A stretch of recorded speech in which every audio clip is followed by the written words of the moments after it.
Hello नमस्कार मेरे प्यारे साथियों। राजस्थान पशु परिचय भर्ती परीक्षा 2024 एनिमल अटेंडेंट की तैयारी करने वाले मेरे सभी साथियों के लिए दोस्तों आज का ये मॉडल पेपर भाई 39वां आज आपके सामने लेकर आया हूं। जी हाँ मेरे प्यारे साथियों, इससे पहले टोटल आपके 38 मॉडल पेपर्स भाई कंप्लीट हो चुके हैं। अगर दोस्तों आपने नहीं देखा तो वीडियो के डिस्क्रिप्शन में आपको लिंक दे दूंगा, जाकर दोस्तों आप जरूर देखना। आपकी एग्जाम में दोस्तों एक रामबाण एक मील का पत्थर दोस्तों साबित होंगे। तो चलिए दोस्तों शुरू करते हैं। आज के इस मॉडल पेपर का पहला प्रश्न क्या होगा। बिल्कुल दोस्तों एकदम 360 डिग्री के एंगल से फुल डिटेल्ड सॉल्यूशन दोस्तों यहां पर आपको देखने को मिलेगा, जो सीधा दोस्तों आपकी एग्जाम में एक मील का पत्थर साबित होगा। तो चलिए दोस्तों शुरू करते हैं। यहां पर देखिए दोस्तों हमारा पहला ही प्रश्न बहुत ही शानदार है। क्या बोल रहा है, निम्नलिखित कथनों पर विचार कीजिए एवं नीचे दिए गए कूट से दोस्तों सही उत्तर का चयन करना है। ठीक है जी। यहां पर देखिए दोस्तों पहला कथन क्या बोल रहा है, अनुप्रस्थ बालों का स्तूप चूरू और झुंझुनू जिलों में मिलते हैं। बात दोस्तों बिल्कुल सही है। जो ये अनुप्रस्थ बालों का स्तूप है ये दोस्तों शेखावाटी क्षेत्र में देखने को मिलते हैं, सीकर चूरू झुंझुनू में। तो दूसरा देखिए दोस्तों क्या बोल रहा है, अवरोधी बालू का स्तूप पुष्कर क्षेत्र में मिलते हैं। ये बात भी दोस्तों बिल्कुल सही है। ठीक है। तीसरा देखिए दोस्तों क्या बोल रहा है, जोधपुर जिला बालू का स्तूप मुक्त जिला। ये बात सही है क्या? ये बात दोस्तों गलत है। जोधपुर जिला बालू का स्तूप मुक्त जिला दोस्तों नहीं है। हमारे इस क्वेश्चन का आंसर क्या हो जाएगा, ए भी सही है बी भी सही है। तो दोस्तों ए और बी उत्तर नंबर 3 दोस्तों बिल्कुल करेक्ट हो जाएगा हमारा। ठीक है। अब देखिए दोस्तों हम डिटेल से चर्चा कर लेते हैं। थोड़ी सी दोस्तों 2 मिनट लूंगा, लेकिन दोस्तों जिंदगी में कभी दोस्तों आपका बालू का स्तूप से संबंधित कभी क्वेश्चन गलत नहीं होगा, ये मैं दावे के साथ आपको बता रहा हूं। तो चलिए दोस्तों डिटेल से चर्चा कर लेते हैं। यहां पर देखिए दोस्तों इस क्वेश्चन से संबंधित जो अब पहला प्रश्न एग्जाम में पूछा जाता है वो क्या पूछा जाता है, राजस्थान में, नोट करना दोस्तों, बड़ा कंसेप्ट आपका क्लियर होने वाला है। राजस्थान में बालू का स्तूप मुक्त क्षेत्र, मुक्त क्षेत्र दोस्तों कितना है। ये एग्जाम में क्वेश्चन दोस्तों एग्जाम में पूछा जाता है, बड़ा इंपॉर्टेंट क्वेश्चन है। उसको इंग्लिश में क्या बोलता है, इंग्लिश में दोस्तों सीधा क्वेश्चन एग्जाम में छपता है। तो ड्यून मुक्त, यहाँ पे नोट करना, ड्यून मुक्त ट्रैक्ट, ये भी दोस्तों एक बार वर्ड एग्जाम में पूछा गया है। राजस्थान कर्मचारी चयन बोर्ड द्वारा सीधा एग्जाम में क्वेश्चन पूछा गया था कि राजस्थान में ड्यून मुक्त ट्रैक्ट कितना क्षेत्र है ना, इस बात का ध्यान रखना। तो ये दोस्तों राजस्थान में कितना है, 41.5% है ना। मतलब दोस्तों 41.5% दोस्तों राजस्थान में बालू का स्तूप मुक्त क्षेत्र है। इस बात का ध्यान रखना, वेरी वेरी इंपॉर्टेंट। ठीक है। पहला प्रश्न तो दोस्तों आपसे ये पूछा जाएगा। इसके रिगार्डिंग दोस्तों दूसरा प्रश्न और का पूछा जाएगा, यहाँ पे नोट करना, राजस्थान में बालू का स्तूप मुक्त क्षेत्र कौन कौन से हैं। तो नोट करना, एक तो पोखरण है, पोखरण, एक है फलोदी जो जोधपुर में पड़ता है, फलोदी। ठीक है। इसके अलावा एक है दोस्तों आकलवुड फॉसिल पार्क है, आकलवुड फॉसिल पार्क है। ये दोस्तों हमारा जैसलमेर में स्थित है, जीवाश्म पार्क। ठीक है। इसको जीवाश्म पार्क भी कहते हैं। तो ये दोस्तों राजस्थान में 3 ही ऐसे क्षेत्र हैं जो दोस्तों बालू का स्तूप मुक्त क्षेत्र हैं, इस बात का ध्यान रखना। ठीक है। बड़ा गजब का कंसेप्ट आपका क्लियर। इसके अलावा देखिए दोस्तों राजस्थान में कौन कौन से बालू का स्तूप मुक्त क्षेत्र पाए जाते हैं, इनकी दोस्तों हम डिटेल से चर्चा कर लेते हैं। भाई 1 मिनट का टाइम और लगेगा आपका। ठीक है।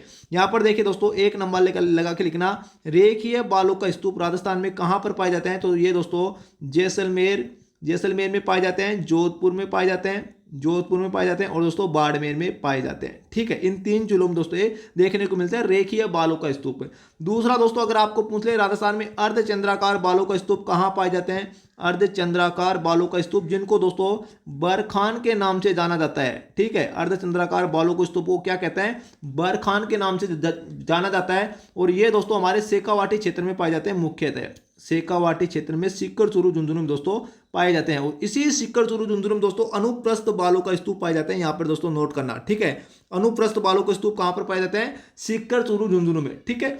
इसके अलावा देखिए दोस्तों ये जो अर्धचंद्राकार बालू का स्तूप होते हैं ये दोस्तों राजस्थान में, इसके अलावा बाड़मेर में पाए जाते हैं। ठीक है। लूणकरणसर में पाए जाते हैं, लूणकरणसर में भी दोस्तों ये अर्धचंद्राकार बालू के स्तूप आपको देखने को मिलते हैं। ठीक है। इसके अलावा देखिए दोस्तों अगर आपको पूछ ले राजस्थान में पैराबोलिक बालू का स्तूप है, पैराबोलिक बालू का स्तूप राजस्थान में कहां पाए जाते हैं, तब दोस्तों आपको करना है, ये संपूर्ण पश्चिमी राजस्थान में पाए जाते हैं। पश्चिमी राजस्थान में दोस्तों आपको देखने को मिलते हैं पैराबोलिक बालू का स्तूप। ठीक है। संपूर्ण मरुस्थलीय प्रदेश में। इसके अलावा देखिए 4 नंबर पे नोट लगा लिखना, तारा बालू का स्तूप है, तारा बालू का स्तूप दोस्तों ये राजस्थान में कहां पाए जाते हैं। तो राजस्थान में 2 ही जगह पाए जाते हैं। एक तो दोस्तों पोखरण में पाए जाते हैं, और एक पाया जाता है सूरतगढ़ में। सूरतगढ़ में दोस्तों ये तारा बालू का स्टार सैंड ड्यून भी दोस्तों इनको कहते हैं, तो इस बात का ध्यान रखना। इसके अलावा हमारा अवरोधी बालू का स्तूप दोस्तों मैंने आपको बता दिया, पुष्कर में पाए जाते हैं। इसके अलावा नाग पहाड़ अजमेर में भी दोस्तों ये देखने को मिलते हैं आपको, ठीक है। इसके अलावा देखिए दोस्तों एक बालू का स्तूप और है सब्र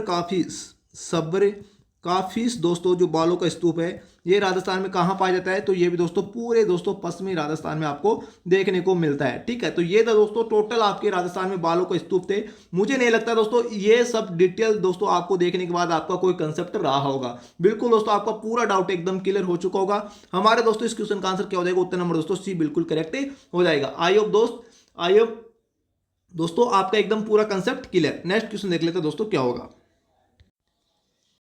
यहां पर देखिए दोस्तों मैं नेक्स्ट क्वेश्चन बताने से पहले मैं आपको थोड़ी सी डिटेल बता देता हूं।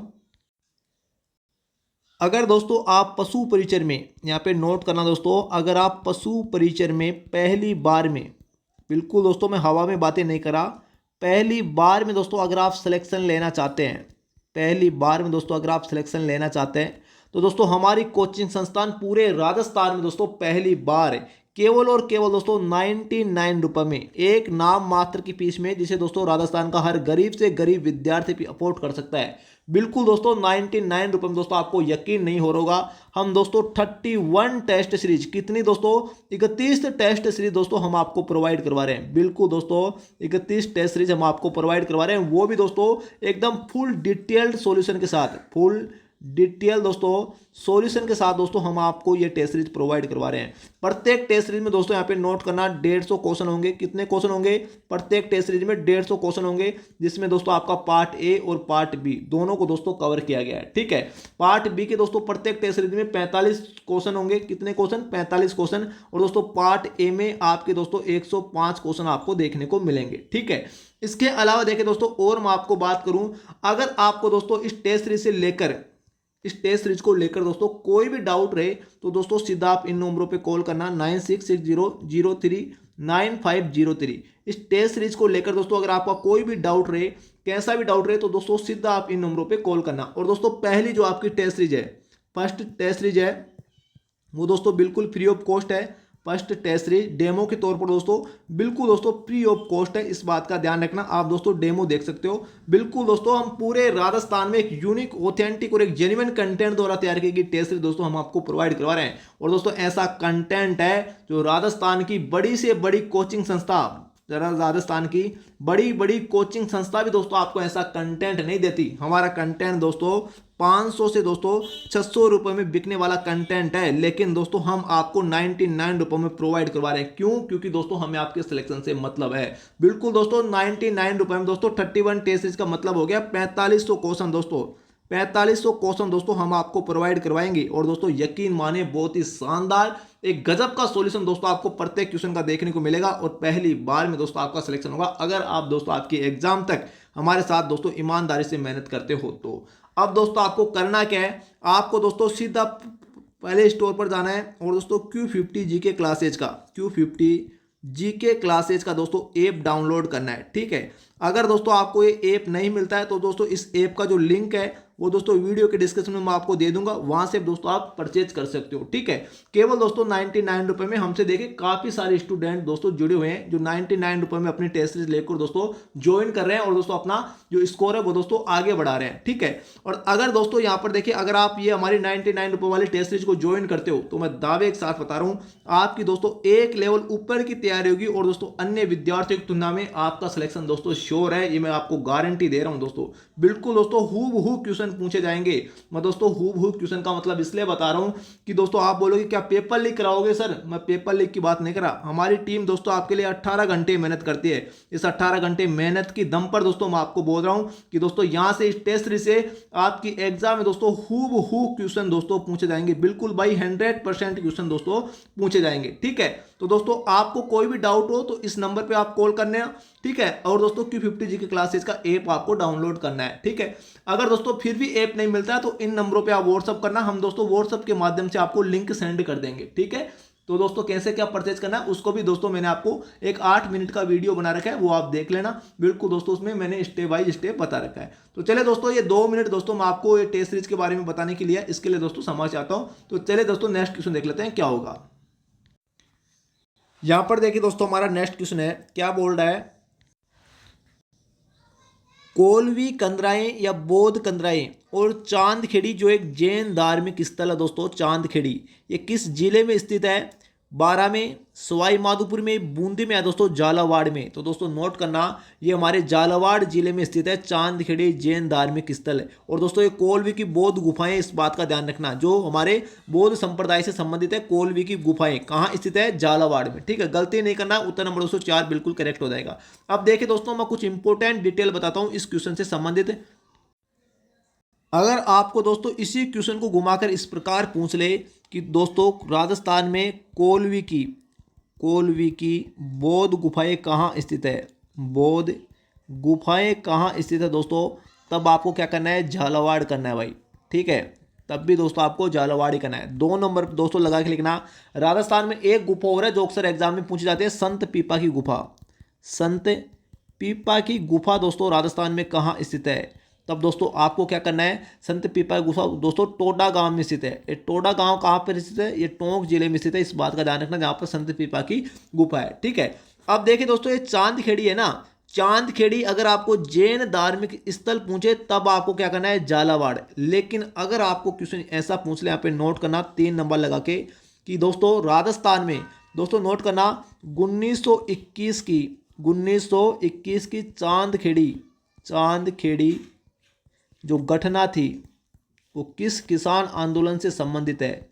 किसान आंदोलन से संबंधित है। ये एग्जाम में क्वेश्चन दोस्तों पूछा गया है, किस किसान आंदोलन से संबंधित है? 1921 की चांदखेड़ी नामक घटना किस किसान आंदोलन से संबंधित है? तो दोस्तों आपको करना है बेंगू किसान आंदोलन। बेंगू किसान आंदोलन से संबंधित है दोस्तों, इस बात का ध्यान रखना, जो 1921 में राम नारायण चौधरी के नेतृत्व में दोस्तों क्या किया गया था? चित्तौड़गढ़ से प्रारंभ किया गया था बेंगू किसान आंदोलन। इससे संबंधित हमारे दोस्तों 1921 की चांदखेड़ी घटना। अगर आपको चांदखेड़ी जैन धार्मिक स्थल पूछे तो झालावाड़ करना है, गलती नहीं करना दोस्तों, भविष्य में ऐसा क्वेश्चन पूछ ले तो। ठीक है, आई होप दोस्तों आपका पूरा एकदम कंसेप्ट क्लियर हो चुका होगा। हमारे इस क्वेश्चन का आंसर क्या हो जाएगा? उत्तर नंबर 4 दोस्तों बिल्कुल करेक्ट हो जाएगा। तो चले दोस्तों नेक्स्ट क्वेश्चन देख लेते हैं क्या होगा। यहां पर देखिए दोस्तों आपका दोस्तों जो नेक्स्ट क्वेश्चन है, क्या बोला है? Question number 87। देखिए 2011 की जनगणना के अनुसार निम्नलिखित में से किन जिलों के समूह में सबसे कम जनसंख्या घनत्व, दोस्तों यहां पर बात हो रही है सबसे कम जनसंख्या घनत्व अंकित किया गया है। मतलब दोस्तों न्यूनतम जनसंख्या घनत्व वाले जिले कौन कौन से हैं? जैसलमेर, बीकानेर, चूरू, या दोस्तों बीकानेर, बाड़मेर, जोधपुर, या जैसलमेर, बीकानेर, पाली, या दोस्तों बाड़मेर, बीकानेर और जैसलमेर। ये दोस्तों बिल्कुल बात सही है, उत्तर नंबर 4 दोस्तों बिल्कुल करेक्ट हो जाएगा। अगर आपको पूछ ले 2011 की जनगणना के अनुसार न्यूनतम जनसंख्या घनत्व वाला जिला कौन सा है, तब दोस्तों आपको जैसलमेर करना है। जैसलमेर का 17 है ना जनसंख्या घनत्व है, इस बात का ध्यान रखना। उससे कम दोस्तों बीकानेर का है, उससे कम बाड़मेर का है, ये दोस्तों इनका क्रम है। तो सबसे कम जनसंख्या घनत्व वाला जिला जैसलमेर। ठीक है, इसके अलावा देखिए दोस्तों अगर आपको क्वेश्चन ये पूछ ले, यहाँ पे नोट करना कि राजस्थान में, यहाँ पे दोस्तों नोट करना 1 मिनट भाई, कि दोस्तों राजस्थान में सर्वाधिक जनसंख्या घनत्व वाले जिले है ना, जनसंख्या घनत्व वाले जिले दोस्तों कौन कौन से हैं, है ना। अगर आपको दोस्तों ये क्वेश्चन एग्जाम में पूछ ले तब दोस्तों नोट करना 1 नंबर पे आ जाएगा हमारा जयपुर, 2 नंबर पे आ जाएगा भरतपुर, 3 नंबर पे आ जाएगा दौसा और 4 नंबर पे आ जाएगा दोस्तों हमारा अलवर। ठीक है, ये सर्वाधिक जनसंख्या घनत्व वाले जिले हैं। न्यूनतम जनसंख्या घनत्व वाले जिले पूछे तो बाड़मेर, बीकानेर, जैसलमेर। ठीक है, और दोस्तों सर्वाधिक जनसंख्या घनत्व वाले जिले जयपुर, भरतपुर, दौसा और अलवर। ठीक है, ये तो हो गई बात। अब दोस्तों राजस्थान का कुल जनसंख्या घनत्व कितना है, तो 165 है दोस्तों, यहाँ पे नोट करना है 165 व्यक्ति प्रति वर्ग किलोमीटर है ना, वर्ग किलोमीटर दोस्तों ये क्या है, राजस्थान का कुल जनसंख्या घनत्व है दोस्तों, इस बात का ध्यान रखना। ठीक है, तो जैसा आपको क्वेश्चन पूछे वैसा आपको आंसर करना है। ठीक है, अगर आपको क्वेश्चन ये पूछ ले कि राजस्थान के किन दो जिलों का दोस्तों यहाँ पे नोट करना, 2 जिलों का, राजस्थान के किन 2 जिलों का दोस्तों जो जनसंख्या घनत्व है वो दोस्तों 500 से अधिक है, 500 से क्या है अधिक है, तो दोस्तों जयपुर और भरतपुर का है, इस बात का भी दोस्तों ध्यान रखना। ठीक है, वेरी वेरी इंपॉर्टेंट। और इसी क्वेश्चन को घुमाकर दोस्तों एग्जाम में इस प्रकार भी पूछ सकता है कि दोस्तों राजस्थान के कितने जिलों का जनसंख्या घनत्व तो 500 से अधिक है, तो 2 जिलों का दोस्तों जयपुर और भरतपुर का। जैसा क्वेश्चन पूछे वैसा आपको आंसर करना है दोस्तों, गलती नहीं करना है। ठीक है ना हमारे दोस्तों, इस क्वेश्चन का आंसर क्या हो जाएगा, उत्तर नंबर 4 बिल्कुल करेक्ट हो जाएगा। आई होप दोस्तों आपका पूरा एकदम कंसेप्ट क्लियर। चलिए दोस्तों नेक्स्ट क्वेश्चन देख लेते हैं क्या होगा। यहां पर देखिए दोस्तों, हमारा नेक्स्ट क्वेश्चन है क्वेश्चन नंबर 88। क्या बोल रहा है दोस्तों, एक मिनट, इसको दोस्तों थोड़ा सा बढ़ाने दो। अब देखिए क्या बोल रहा है भाई, सूची फर्स्ट को सूची सेकंड से सुमिलित कीजिए एवं दे नीचे दिए गए कूट का सही उत्तर का चयन करना है। ठीक है, एक तरफ दोस्तों है ना भेड़ बकरियों की नस्ल का नाम दिया गया है और एक तरफ दोस्तों उनका नाम दिया गया है। भेड़ दोस्तों कौन सी नस्ल है, भेड़ की दोस्तों नाली नस्ल है, इस बात का ध्यान रखना। गोवंश मतलब गाय की कौन सी नस्ल है इनमें से, तो सांचौरी दोस्तों एक गाय की नस्ल है। भैंस की नस्ल दोस्तों सुरती है। और दोस्तों बकरी की नस्ल हमारी कौन सी है दोस्तों, बरबरी दोस्तों ये बकरी की नस्ल है। तो भाई इस प्रकार आप इसको सुमिलित कर लेना। ये दोस्तों आपको दोस्तों जो पार्ट बी है आपका पशु परिचर का, जो पार्ट बी है वो दोस्तों हमारे एप्लीकेशन पर दोस्तों मैं जो प्रत्येक टेस्ट सीरीज में 45 क्वेश्चन होंगे उसके अकॉर्डिंग दोस्तों मैं आपको पूरा एकदम कंप्लीट करवा दूंगा। देखिए दोस्तों हमारा 50% से ज़्यादा तो आपका पार्ट बी कंप्लीट हो चुका है टेस्ट सीरीज में हमारा। ठीक है, और दोस्तों बाकी का पार्ट भी हो जाएगा। तो दोस्तों बिल्कुल एक यूनिक टेस्ट सीरीज दोस्तों आपको देखने को मिलेगी और मैं दावे के साथ बता रहा हूँ दोस्तों, हूबहू आपकी टेस्ट सीरीज में दोस्तों यहां से क्वेश्चन देखने को मिलेंगे। आपकी एग्जाम में 100% दोस्तों क्वेश्चन छपेंगे, गारंटी है भाई हमारी। ठीक है, तो चलिए दोस्तों नेक्स्ट क्वेश्चन देख लेते हैं क्या होगा। यहां पर देखिए दोस्तों हमारा नेक्स्ट क्वेश्चन है क्वेश्चन नंबर 89 भाई। ठीक है, क्या बोल रहा है दोस्तों, देखिए निम्न में से किस सभ्यता को भारत में सभी ताम्रयुगीन सभ्यताओं की जननी माना जाता है। मतलब ताम्रयुगीन सभ्यताओं की जननी किस सभ्यता को दोस्तों कहा जाता है। ये क्वेश्चन मैंने दोस्तों आपको 1000 बार बता दिया है। ठीक है, इस क्वेश्चन का आंसर क्या होगा, आहाड़, गिलुंड, कालीबंगा है दोस्तों गणेश्वर। तो दोस्तों नोट करना, ताम्रयुगीन सभ्यताओं की जननी गणेश्वर सभ्यता को कहा जाता है। उत्तर नंबर दोस्तों 4 बिल्कुल करेक्ट हो जाएगा। ठीक है, अब देखिए दोस्तों थोड़ी सी इसकी हम डिटेल में चर्चा कर लेते हैं दोस्तों, आपका कंफ्यूजन दूर हो जाएगा। एक मिनट दोस्तों रुकिए आप। यहां पर देखिए दोस्तों मैं बात हो रही है गणेश्वर सभ्यता की। अगर गणेश्वर सभ्यता की बात करूं, गणेश्वर सभ्यता की दोस्तों अगर मैं बात करूं तो भाई कहाँ स्थित है, तो सबसे पहले दोस्तों ये तो नीम का थाना जिले में पड़ती है भाई। नीम का थाना जिले में दोस्तों आती है वर्तमान में। ठीक है, पहले दोस्तों सीकर जिले में आती थी, इस बात का भी ध्यान रखना आपको। ठीक है, अब गणेश्वर सभ्यता किस नदी के किनारे स्थित है, तो ये दोस्तों कांतली नदी के किनारे स्थित है गणेश्वर सभ्यता। कांतली नदी के किनारे गणेश्वर सभ्यता स्थित है। इसी गणेश्वर सभ्यता को दोस्तों ताम्रयुगीन सभ्यताओं की जननी कहा जाता है, पहला तो ये। दूसरा दोस्तों इसको ताम्र संचयी सभ्यता भी कहा जाता है, ताम्र संचयी सभ्यता भी दोस्तों कहा जाता है। इसका तीसरा नाम मिलता है गणेश्वर सभ्यता को पुरातत्व का पुष्कर भी दोस्तों कहा जाता है, इस बात का ध्यान रखना। ठीक है, तो जैसा एग्जाम में क्वेश्चन पूछे वैसा आपको आंसर करना है। गणेश्वर सभ्यता का अगर आपको उत्खनन करता पूछ ले, है ना, इसका उत्खनन दोस्तों करता अगर आपको पूछ ले तब आपको करना है रतन चंद्र अग्रवाल, RC अग्रवाल दोस्तों, इस बात का ध्यान रखना। ठीक है, रतन चंद्र अग्रवाल ये दोस्तों गणेश्वर सभ्यता का उत्खनन करता था। ठीक है, इसके अलावा देखिए दोस्तों अगर मैं थोड़ी सी आहार सभ्यता के बारे में दोस्तों अगर मैं बात करूं तो आहार सभ्यता को दोस्तों नोट करना, ताम्रवती नगरी कहा जाता है। क्या दोस्तों, आहार सभ्यता को ताम्रवती नगरी कहा जाता है। एक मिनट दोस्तों, ताम्रवती नगरी दोस्तों आहार सभ्यता को कहा जाता है। और ताम्र संचयी सभ्यता किसे कहा जाता है, गणेश्वर सभ्यता को। और दोस्तों नोट 2 नंबर पे लगा के लिखना, आहार सभ्यता को धूलकोट सभ्यता भी कहा जाता है। ये आहार सभ्यता की जो उपनाम है ना, ये बड़े इंपॉर्टेंट है, एग्जाम में काफी बार दोस्तों पूछे जाते हैं। 3 नंबर पे दोस्तों लगा के लिखना, आहार सभ्यता को दोस्तों आघाटपुर सभ्यता भी कहा जाता है। 4 नंबर पे लगा के लिखना, आहार सभ्यता को दोस्तों दुर्तुल घाट भी कहा जाता है। दुर्तुल घाट किस सभ्यता को कहा जाता है, तो आहार सभ्यता को कहा जाता है, इस बात का दोस्तों ध्यान रखना। ठीक है, इसके अलावा दोस्तों आहार सभ्यता को दोस्तों यहाँ पे नोट करना, बनास संस्कृति के नाम से भी जाना जाता है। बनास संस्कृति के नाम से भी दोस्तों आहार सभ्यता को दोस्तों जाना जाता है। ठीक है, तो जैसा आपको क्वेश्चन पूछे वैसा आपको आंसर करना है। और आहार सभ्यता दोस्तों है कहां पर, तो ये दोस्तों उदयपुर में बेड़च नदी के किनारे स्थित है। उदयपुर में बेड़च नदी के किनारे दोस्तों आहार सभ्यता स्थित है। और आहार सभ्यता का उत्खनन करता दोस्तों कौन है, तो आहार सभ्यता का उत्खनन करता दोस्तों HD सांकलिया। HD सांकलिया। और इसके अलावा दोस्तों आहड़ सभ्यता का जो उत्खनन करता है वो अक्षय कीर्ति व्यास, AK व्यास दोस्तों, अक्षय कीर्ति व्यास, ये आहड़ सभ्यता के दोस्तों 2 उत्खनन करता है। वेरी वेरी इंपॉर्टेंट, ठीक है। देखिए दोस्तों बची हमारी कालीबंगा सभ्यता, इसके बारे में हम फिर कभी क्वेश्चन में चर्चा कर लेंगे। तो हमारे इस क्वेश्चन का आंसर उत्तर नंबर 4 बिल्कुल करेक्ट हो जाएगा। नेक्स्ट क्वेश्चन देख लेते हैं दोस्तों क्या होगा। यहाँ पर देखिए दोस्तों हमारा नेक्स्ट क्वेश्चन है क्वेश्चन नंबर 90। एक मिनट, अब देखिए दोस्तों क्या बोल रहा है। गिलुंड और भगवानपुरा सभ्यता किससे संबंधित है? आहड़ से, कालीबंगा से, गणेश्वर से, बेरार से। अब देखिए दोस्तों गिलुंड सभ्यता कहाँ पर स्थित है? गिलुंड सभ्यता दोस्तों राजसमंद में स्थित है। राजसमंद जिले में पड़ती है हमारी गिलुंड सभ्यता। और राजसमंद के आसपास वाली सभ्यता कौन सी है? आहड़ सभ्यता ही तो है ना उदयपुर में। तो दोस्तों उत्तर नंबर 1 बिल्कुल करेक्ट हो जाएगा। ये आहड़ सभ्यता से दोस्तों संबंधित है, बनास संस्कृति से संबंधित है, ठीक है। इसके अलावा देखिए दोस्तों आहड़ सभ्यता के बारे में मैं आपको डिटेल में बता ही दिया। अब दोस्तों मैं थोड़ी सी बात कर लेता हूँ यहाँ पर देखिए बेराट सभ्यता की, सॉरी एक मिनट, बेराट सभ्यता के दोस्तों नेक्स्ट क्वेश्चन है। मैं बात कर लेता हूँ दोस्तों यहाँ पर देखिए कालीबंगा सभ्यता की बात कर लेता हूँ मैं अभी दोस्तों, ठीक है। गणेश्वर सभ्यता की हमारी बात हो चुकी। बेराट सभ्यता का दोस्तों 91 वाला एक क्वेश्चन है, वो दोस्तों हम कर लेंगे, ठीक है। जहां पर देखिए कालीबंगा सभ्यता की बात करूं तो कालीबंगा सभ्यता दोस्तों वर्तमान में गग्गर नदी के किनारे, गग्गर नदी के किनारे दोस्तों हनुमानगढ़ में स्थित है।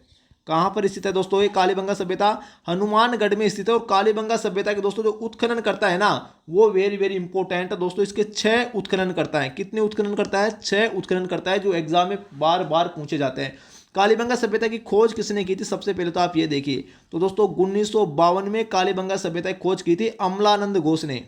अमलानंद घोष ने दोस्तों कालीबंगा सभ्यता की खोज की थी, ठीक है।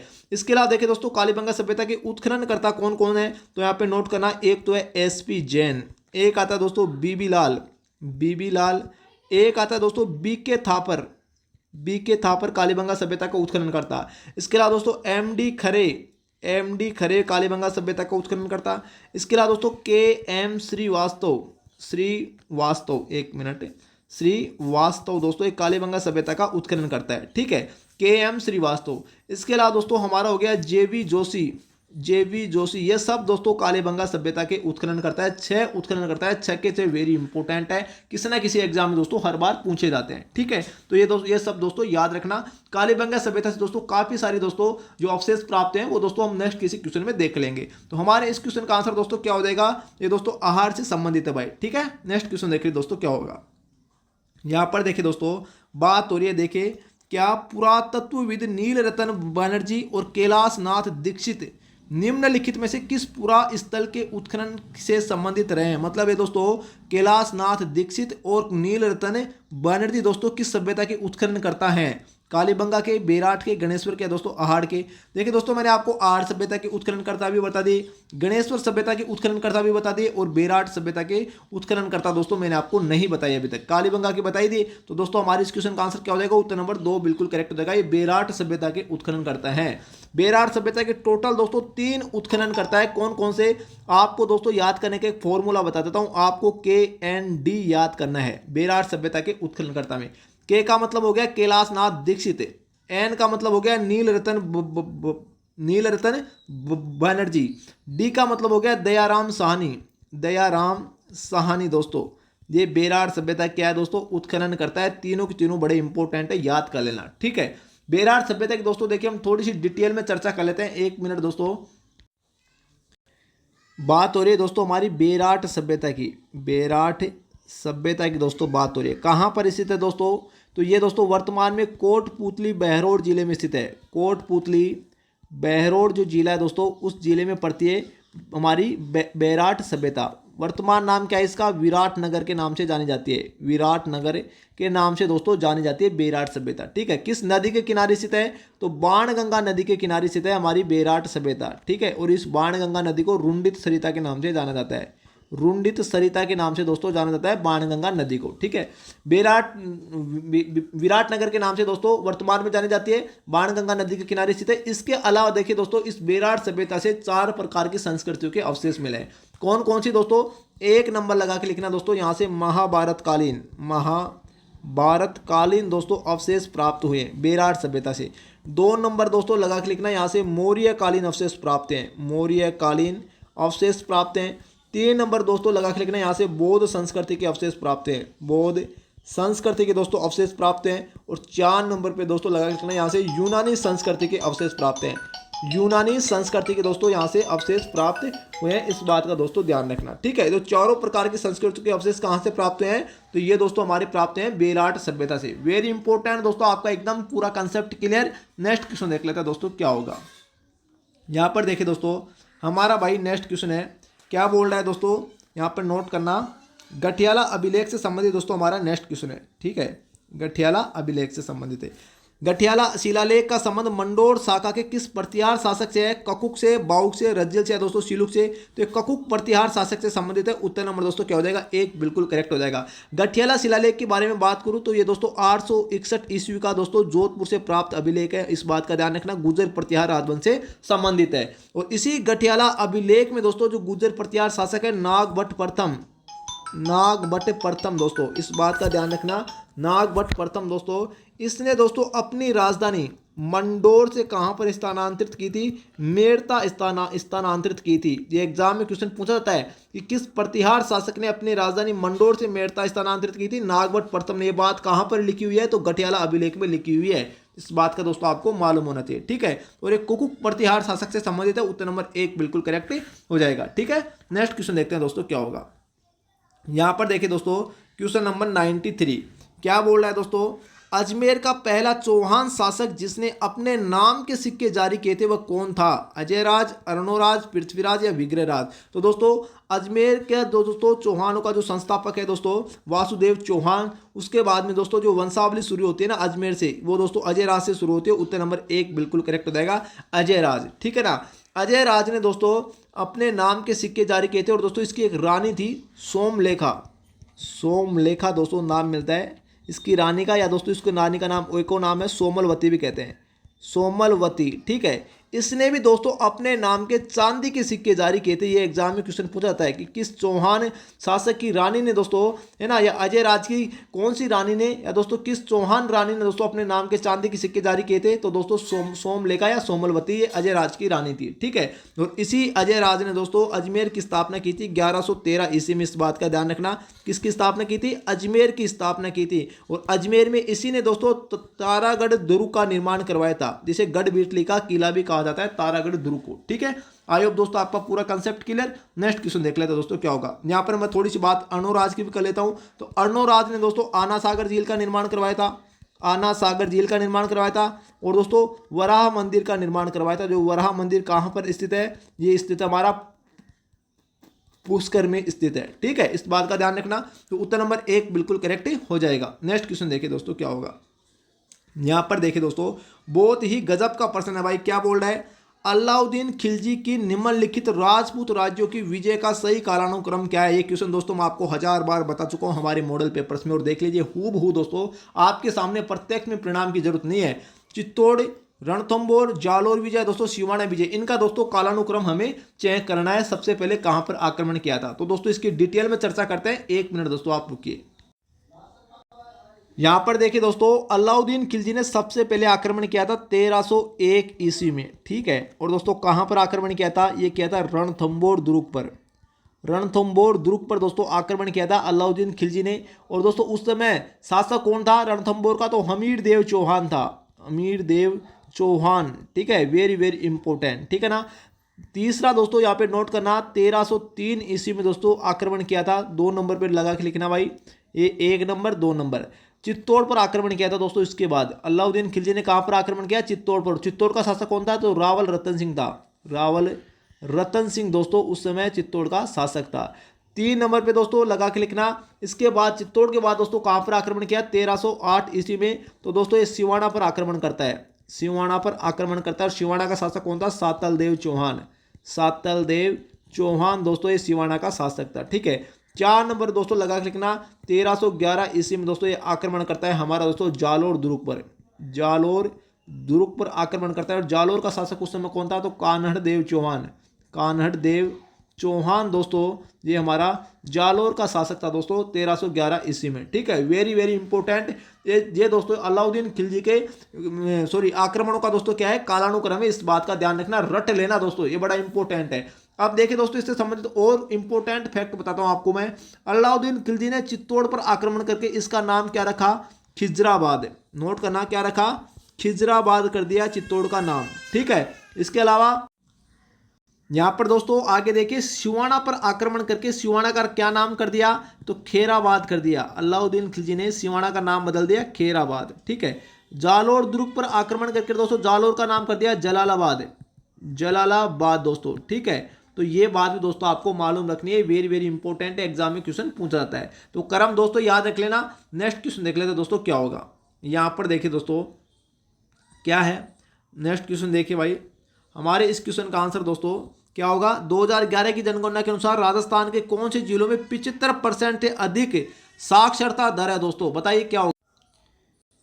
यहां पर दोस्तों हमारे इस क्वेश्चन का आंसर उत्तर नंबर 2 भाई बिल्कुल करेक्ट हो जाएगा, कोटा और जयपुर की दोस्तों, ठीक है। 75% से अधिक साक्षरता दर किसकी है? कोटा और जयपुर की। देखिए कोटा की दोस्तों जो साक्षरता दर है वो कितनी है, यहाँ पे नोट करना, 76.6% एक कोटा की है, ठीक है। जयपुर की कितनी साक्षरता दर है अगर आपको पूछ ले तो यहाँ पे नोट करना 75.5% ये है हमारी जयपुर की, ठीक है। इसके अलावा देखिए फिर बाद में नंबर आता है हमारा झुंझुनू का साक्षरता दर में दोस्तों, इसकी कितनी साक्षरता दर है? तो 74.1% ये झुंझुनू की है। फिर आता है नंबर हमारा सीकर का, और सीकर की दोस्तों साक्षरता दर कितनी है? 71.9% है। ये दोस्तों साक्षरता दर के अकॉर्डिंग दोस्तों सर्वाधिक साक्षरता वाले जिले हैं दोस्तों, इस बात का ध्यान रखना, ठीक है। अगर दोस्तों आपको न्यूनतम साक्षरता दर वाले जिले दोस्तों अगर पूछ ले तब दोस्तों आप क्या करोगे? तो नोट करना, आपको करना है जालोर, जालोर के बाद में दोस्तों आ जाता है हमारा सिरोही, सिरोही के बाद में दोस्तों नाम आ जाता है प्रतापगढ़ का, प्रतापगढ़ का, ठीक है। प्रतापगढ़ के बाद में बांसवाड़ा, बांसवाड़ा, ठीक है। ये दोस्तों न्यूनतम साक्षरता दर वाले जिले हैं राजस्थान में, और न्यूनतम महिला साक्षरता वाला जिला जालोर, और सर्वाधिक महिला साक्षरता वाला जिला कोटा। जैसा क्वेश्चन पूछे वैसा आपको आंसर करना है। इसके अलावा देखिए राजस्थान की कुल साक्षरता दर कितनी है? राजस्थान की कुल साक्षरता दर, कुल साक्षरता दर दोस्तों कितनी है? अगर ऐसा एग्जाम में क्वेश्चन पूछ ले तब आपको करना है 66.1% ये राजस्थान की कुल साक्षरता दर है, ठीक है। राजस्थान की कुल महिला साक्षरता दर है, कुल महिला साक्षरता दर कितनी है? तो दोस्तों आपको करना है 52.1%, ठीक है। 52.1% दोस्तों, सॉरी ये 11% है, 61.1% है दोस्तों, 1%, सॉरी बिल्कुल सही बात है, 1% है, 61.1%। और दोस्तों 52.1% दोस्तों क्या है? महिला साक्षरता दर है राजस्थान की कुल, ठीक है। जैसा क्वेश्चन पूछे वैसा आपको आंसर करना है। तो चलिए दोस्तों नेक्स्ट क्वेश्चन देखते हैं। हमारे इस क्वेश्चन का आंसर उत्तर नंबर बी बिल्कुल करेक्ट हो जाएगा। नेक्स्ट देखिए दोस्तों क्या होगा। यहां पर देखिए दोस्तों बहुत ही गजब का प्रश्न है। क्या बोल रहा है दोस्तों? निम्नलिखित में से किस ब्रिटिश अधिकारी ने तात्या टोपे को फांसी देने के लिए ब्रिटिश सरकार की आलोचना की थी? मतलब दोस्तों कौन सा पॉलिटिकल एजेंट था जिसने दोस्तों तात्या टोपे को फांसी देते समय है ना ब्रिटिश सरकार से कहा था कि तात्या टोपे को फांसी देना ब्रिटिश सरकार पर अपराध समझा जाएगा, और आने वाली पीढ़ियां पूछेंगी कि इस सजा के लिए किसने स्वीकृति दी थी। यह कथन किसका था? जेम्स आउटट्रम का, कर्नल होम्स का, आईटी प्रचार का कर्नल कैप्टन सीएल सावर्स का। तो दोस्तों उदयपुर के पॉलिटिकल एजेंट दोस्तों कैप्टन सीएल सावर्स का दोस्तों एक कथन था, इस बात का ध्यान रखना, ठीक है। तात्या टोपे को फांसी कब दी गई? तो दोस्तों यहाँ पे नोट करना 18 अप्रैल 1859 को दोस्तों तात्या टोपे को फांसी दी जा रही थी। मान सिंह नरूका के सहयोग से तात्या टोपे को पकड़ा गया था। मान सिंह नरूका के सहयोग के, इसके विश्वासघात के कारण दोस्तों तात्या टोपे को पकड़ा गया था, इस बात का ध्यान रखना। और दोस्तों 18 अप्रैल 1859 को जब तात्या टोपे को फांसी दी जा रही थी तो उदयपुर के पॉलिटिकल एजेंट ने कहा था कि तात्या टोपे को फांसी देना अंग्रेजी सरकार पर क्या समझा जाएगा? अपराध समझा जाएगा, और आने वाली पीढ़ियां पूछेंगी इस सजा के लिए किसने स्वीकृति दी थी। तो उत्तर नंबर 4 बिल्कुल करेक्ट हो जाएगा। इसी का खत्म था कैप्टन सावर्स का, ठीक है। आई होप दोस्तों आपका पूरा कंसेप्ट क्लियर। इसके अलावा देखिए दोस्तों एक नाम और यहां पर और है इंपॉर्टेंट, आईटी प्रिचार्ड। ये दोस्तों कौन है? तो ये दोस्तों म्यूटिनीज, यहां पे नोट करना, म्यूटिनीज इन राजपूताना के लेखक हैं। इन राजपूताना, ये एग्जाम में क्वेश्चन पूछा गया है। म्यूटिनीज इन राजपूताना के लेखक कौन है? तो आईटी प्रिचार्ड है, इस बात का दोस्तों ध्यान रखना, ठीक है। नेक्स्ट क्वेश्चन देखिए दोस्तों क्या होगा। यहां पर देखिए दोस्तों बहुत ही शानदार प्रश्न दोस्तों, क्या बोल रहा है? हमें भारतीय इतिहास में स्वतंत्रता सेनानियों के अनेक ऐसे उदाहरण मिलते हैं जिन्होंने भारत की स्वतंत्रता के लिए अपने पुत्रों का बलिदान कर दिया था, किंतु केसरी सिंह बारट एकमात्र ऐसा उदाहरण है जिन्होंने अपने पुत्र के साथ साथ अपने दामाद को भी मातृभूमि की स्वतंत्रता प्राप्ति के लिए बलिदान करने के लिए भेज दिया था। दोस्तों ये कथन किसका है? तो ये कथन दोस्तों केसरी सिंह भारत की प्रशंसा में दोस्तों रास बिहारी बोस ने कहा था। उत्तर नंबर 1 बिल्कुल करेक्ट हो जाएगा। केसरी सिंह भारत दोस्तों भारत के एकमात्र ऐसे स्वतंत्रता सेनानी थे, भारत की दोस्तों गुलामी की जंजीर तोड़ने के लिए दोस्तों अपने संपूर्ण परिवार को दोस्तों भारत माता की युद्ध के स्वतंत्रता में दोस्तों झोंक दिया था। वो कौन थे दोस्तों? केसरी सिंह भारत थे। इस बात का ध्यान रखना। अपने दामाद तक को दोस्तों इसने है ना दोस्तों मातृभूमि की स्वतंत्रता प्राप्ति के लिए बलिदान के लिए दोस्तों बेच दिया था। तो ये कथन दोस्तों किसने कहा था? रास बिहारी बोस ने कहा था। इस बात का ध्यान रखना। उत्तर नंबर 1 बिल्कुल करेक्ट हो जाएगा। देखिए केसरी सिंह भारत की बात करूं तो दोस्तों इनका जन्म है ना, जन्म दोस्तों कहां पर हुआ था? शाहपुरा भीलवाड़ा में दोस्तों इसका जन्म हुआ था। शाहपुरा भीलवाड़ा में दोस्तों केसरी सिंह भारत का जन्म हुआ था। अगर दोस्तों इसकी कर्म भूमि पूछ ले, कर्म भूमि कहाँ स्थित है? तो कोटा में दोस्तों इनकी कर्म भूमि है ना। कर्म भूमि कर्म कहाँ पर किए थे भाई? कोटा में किए थे। कोटा में क्या किया था? तो दोस्तों 1910 में, यहाँ पे नोट करना, कोटा में दोस्तों वीर भारत सभा की स्थापना की थी। वीर भारत सभा की स्थापना दोस्तों कहां पर की थी? कोटा में की थी। अगर केसरी सिंह भारत की कर्म भूमि पूछे तो कोटा करना है, जन्मभूमि पूछे तो शाहपुरा भीलवाड़ा करना है, कंफ्यूज नहीं होना है। और वीर भारत सभा की स्थापना की थी कोटा में 1910 में। ठीक है, नेक्स्ट क्वेश्चन देखिए दोस्तों क्या होगा। यहां पर देखिए दोस्तों हमारा नेक्स्ट क्वेश्चन है, क्या बोल रहा है? मेवाड़ प्रजामंडल की स्थापना 1938 में किसकी अध्यक्षता में की गई? यहां पर देखिए अध्यक्षता पूछ रहा है दोस्तों, किसके द्वारा नहीं की गई, ऐसे नहीं पूछ रहा कि किसके द्वारा की गई। अध्यक्षता पूछ रहा है तो दोस्तों बलवंत सिंह मेहता की अध्यक्षता में की गई थी। और दोस्तों किसके द्वारा की गई? माणिक्यलाल वर्मा के द्वारा की गई। कब की गई? तो मार्च 1938 में की गई। इस बात का ध्यान रखना। ये क्वेश्चन दोस्तों मैं आपको 1000 बार बता चुका हूं मेवाड़ प्रजामंडल के बारे में। और दोस्तों यहां पर देख लीजिए, आपके सामने प्रत्यक्ष में परिणाम की जरूरत नहीं, क्वेश्चन दोस्तों एग्जाम में पूछे गए हैं, इसलिए दोस्तों मैं आपको बताता हूं। जो हमारे दोस्तों जो 99 रुपए वाली टेस्ट सीरीज है ना, जिसमें दोस्तों आपको 31 टेस्ट सीरीज हम आपको प्रोवाइड करवा रहे हैं। 31 टेस्ट सीरीज दोस्तों, बिल्कुल दोस्तों मैं गारंटी दे रहा हूं इन टेस्ट सीरीज से आपकी एग्जाम में दोस्तों आपको हूबहू भाई 100% दोस्तों क्वेश्चन पूछा जाएगा। और दोस्तों इन टेस्ट सीरीज में ऐसा कंटेंट है जो राजस्थान के आपको बड़ी से बड़ी कोचिंग संस्थान में दोस्तों है ना, बड़ी से बड़ी कोचिंग संस्थान में दोस्तों आपसे भारी भरकम फीस लेकर दोस्तों ऐसा कंटेंट आपको प्रोवाइड नहीं कराती होंगी। लेकिन दोस्तों यहां पर केवल और केवल दोस्तों आपको 99 रुपए में दोस्तों 31 टेस्ट सीरीज, वो भी दोस्तों एकदम फुल डिटेल्ड सॉल्यूशन के साथ दोस्तों आपको प्रोवाइड की जा रही है। आपको करना है क्या है दोस्तों? Q50 जीके क्लास एज का ऐप डाउनलोड करना है।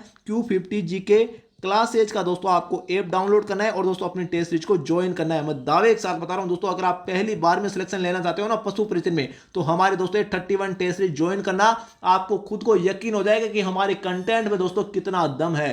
पहली बार में दोस्तों आपका सिलेक्शन होगा, मैं गारंटी दे रहा हूं दोस्तों, गारंटी। इस बात का दोस्तों ध्यान रखना। तो चलिए दोस्तों नेक्स्ट क्वेश्चन देख लेते हैं क्या होगा।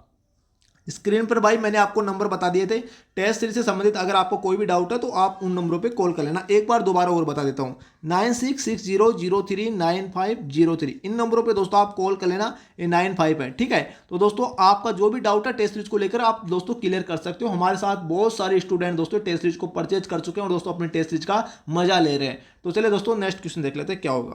देखिए मेव किसान आंदोलन का मुख्य नेता कौन था? मीर आलम खां, बख्शी गुलाम मोइनुद्दीन, यासीन खां, दोस्तों अहमद यादगार खां। हमारे इस क्वेश्चन का आंसर क्या हो जाएगा? उत्तर नंबर दोस्तों 3 बिल्कुल करेक्ट हो जाएगा, यासीन खां। दोस्तों ये मेव किसान आंदोलन कहां पर हुआ था? तो अलवर भरतपुर में हुआ था। अलवर भरतपुर में दोस्तों मेव किसान आंदोलन हुआ था। उत्तर नंबर 3 बिल्कुल करेक्ट हो जाएगा। इससे संबंधित दोस्तों आपको इतना ही मालूम रखना है, ठीक है। नेक्स्ट क्वेश्चन देखिए दोस्तों क्या होगा। यहां पर देखिए दोस्तों हमारा लास्ट प्रश्न है, क्या बोला है? खानवा के युद्ध में निम्न में से किसने राणा सांगा का पक्ष बदलकर दोस्तों बाबर का साथ दिया था? मतलब दोस्तों विश्वासघात कर लिया था राणा सांगा के समय, अंतिम समय में। वो ऐसा कौन था दोस्तों? जाला अज्जा, सलहदी तंवर, बोपत राय या दोस्तों माणिक चंद्र। तो ये दोस्तों विश्वासघाती हमारा सलहदी तंवर था दोस्तों। उत्तर नंबर 2 बिल्कुल करेक्ट हो जाएगा। इस बात का ध्यान रखना, ठीक है। अब देखिए दोस्तों एग्जाम में क्वेश्चन ये पूछा जाता है राणा सांगा में, थोड़ा दोस्तों खानवा के युद्ध के बारे में मैं आपको थोड़ा सा बता देता हूँ। खानवा का युद्ध, ठीक है, इसके बारे में देखिए दोस्तों यहाँ पे नोट करना। मैं दोस्तों खानवा का जो ये युद्ध है इसके बारे में दोस्तों थोड़ी सी डिटेल में आपको सरसरी नज़र से बता देता हूँ। कहाँ पर हुआ था दोस्तों? तो ये रूपवास तहसील में हुआ था। भरतपुर की रूपवास तहसील में दोस्तों खानवा का युद्ध हुआ था। इस बात का ध्यान रखना। कब हुआ था खानवा का युद्ध दोस्तों? कब हुआ था? 16 मार्च, यहाँ पे नोट करना, 16 मार्च 1527 को दोस्तों खानवा का युद्ध हुआ था। किस किस के मध्य हुआ था खानवा का युद्ध? तो यहाँ पे नोट करना राणा सांगा और दोस्तों हमारे बाबर के मध्य, है ना, बाबर के मध्य ये युद्ध हुआ था दोस्तों खानवा का युद्ध, ठीक है। इसमें दोस्तों देखिए राणा सांगा के पक्ष में लड़ने वाले कौन कौन थे, इससे संबंधित एग्जाम में काफी बार क्वेश्चन पूछा गया है। ठीक है, कि खानवा के युद्ध में राणा सांगा के पक्ष में कौन कौन दोस्तों लड़े थे बाबर के विरुद्ध, वो कौन कौन व्यक्ति थे दोस्तों। तो 11 जनों की दोस्तों एक लंबी चौड़ी लिस्ट है, ये दोस्तों आपको याद करनी ही पड़ेगी। 11 व्यक्ति है दोस्तों जिनका नाम अक्सर बार बार दोस्तों किसी न किसी एग्जाम में नाम पूछा जाता है। तो मैं दोस्तों एक बार आप सरसरी नजर से उन 11 व्यक्तियों के नाम देख लेना। मैं दोस्तों क्या बता रहा हूं, राणा सांगा के, नोट करना, राणा सांगा के पक्ष में खानवा के युद्ध में बाबर के विरुद्ध दोस्तों लड़ने वाले व्यक्ति कौन कौन थे, है ना, लड़ने वाले व्यक्ति दोस्तों कौन कौन थे, ये एग्जाम में क्वेश्चन एग्जाम में पूछा जाता है। ठीक है, तो यहां पर दोस्तों नोट करना, 1 नंबर लगा के हसन खां मेवाती दोस्तों, ठीक है, राणा सांगा के पक्ष में लड़ा था। 2 नंबर पे लगा के लिखना महमूद लोदी दोस्तों, ठीक है। 3 नंबर पे दोस्तों लगा के लिखना जाला अज्जा। और ये जो जाला अज्जा है ना, एक खानवा के युद्ध में महाराणा सांगा को दोस्तों घायल होने पर इसका मुकुट धारण किया था जाला अज्जा ने, इस बात का ध्यान रखना। ठीक है, 4 नंबर पे लगा के लिखना, ये मारवाड़ का मालदेव भी आया था दोस्तों, यहाँ पर मारवाड़ का मालदेव भी दोस्तों इस युद्ध में लड़ने के लिए आया था राणा सांगा के पक्ष में। ठीक है, 5 नंबर पे दोस्तों लगा के लिखना, आमेर का पृथ्वीराज कछुआ दोस्तों एकमात्र ऐसा शासक है जिसने दोस्तों खानवा के युद्ध में लड़ाई लड़ी थी दोस्तों बाबर के विरुद्ध, तो पृथ्वीराज कछुआ दोस्तों, इस बात का ध्यान रखना। ठीक है, इसी ने दोस्तों आमेर को 12 टुकड़ियों में बांटा था, 12 कोठी दोस्तों, इसी के कारण कहा जाता है आमेर को। ठीक है, 6 नंबर पे दोस्तों लगा के लिखना, बीकानेर का जो राव कल्याणमल है वो भी दोस्तों बाबर के विरुद्ध दोस्तों लड़ने के लिए आया था, तो बीकानेर का राव कल्याणमल। ठीक है, 7 नंबर पे दोस्तों लगा के लिखना, ईडर का भारमल, ये भी दोस्तों राणा सांगा के पक्ष में ही लड़ा था। ठीक है, 9 नंबर पे दोस्तों अब आपका आता है, 9 नंबर पे लगा के लिखना दोस्तों, आपका आता है गोकुलदास परमार दोस्तों, इसने भी राणा सांगा के पक्ष में लड़ाई लड़ी थी, है ना। फिर आता है दोस्तों चंदेरी का मेदिनी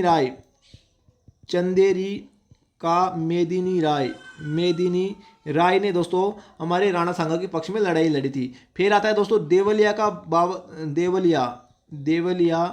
का दोस्तों रावत बाग सिंह।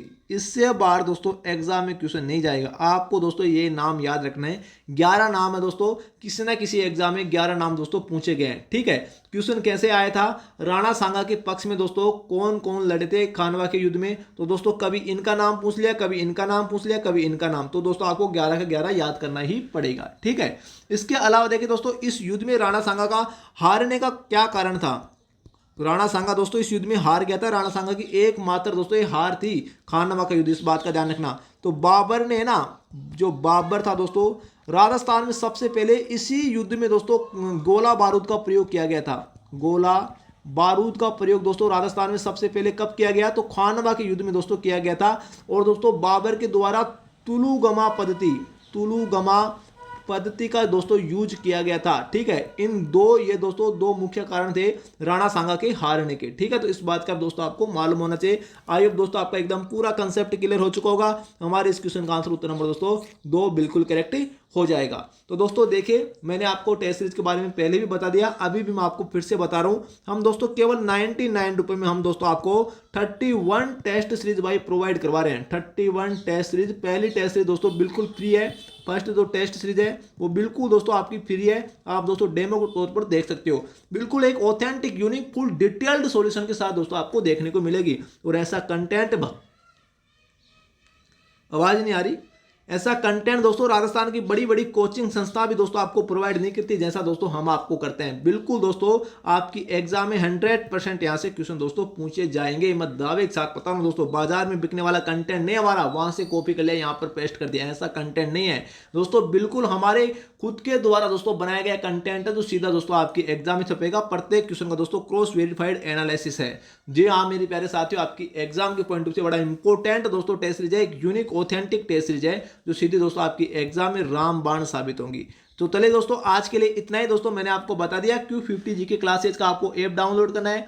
Q50 GK क्लासेज का दोस्तों आपको क्या करना है, ऐप डाउनलोड करना है और दोस्तों अपनी टेस्ट सीरीज को ज्वाइन करना है। ऐप का लिंक दोस्तों वीडियो के डिस्क्रिप्शन में मैंने दे रखा है। ठीक है, आज के लिए इतना है दोस्तों, तब तक के लिए जय हिंद जय भारत, थैंक यू।